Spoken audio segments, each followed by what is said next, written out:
There is no education minister in Nepal.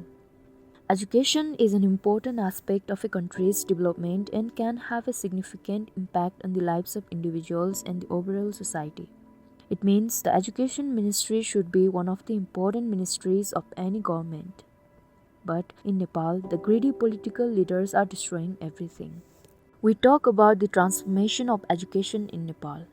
But how can it become possible when the political leaders are fighting for power day and night? As of today, no political parties are willing to take over the education ministry. In principle, the Prime Minister now heads the education ministry, but it is apparent that this is just a nominal arrangement. What's more shocking is that now he has more than 10 ministries. How can one person look after so many sectors? This thing highlights the level of corruption in Nepal. The people are suffering. Since 1992, when the election manifesto of the major parties got published for the first time, the politicians promised to focus on the education sector. Now, it's been more than 3 decades. The current manifestos also have the same promises. It's ridiculous. The major parties had promised to eradicate illiteracy since 1992. However, still millions of Nepali citizens in the age group of 15 to 60 years are illiterate.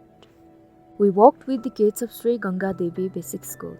We felt their pain and we saw the reality of promises made by the political parties in the manifestos.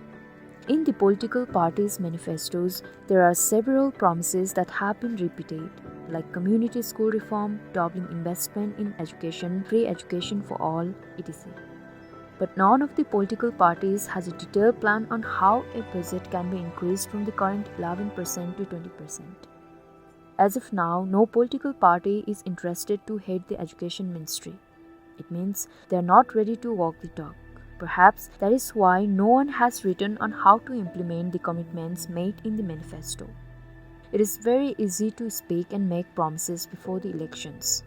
Fake promises and more fake promises. This is what the politicians do again and again in Nepal. We visited Sri Ganga Devi Basic School. It is situated in a village named Ghatta and has 42 girls studying in grades 1 to 5. They have nothing in the name of facilities. Their office has a pile of fireworks inside it. Students in public schools are suffering across Nepal. We tried to think of the best ways to help these girls, and for the time being, we decided to provide LCD writing tablets to all of them. And later on, we'll definitely try to make arrangements for more educational materials for them.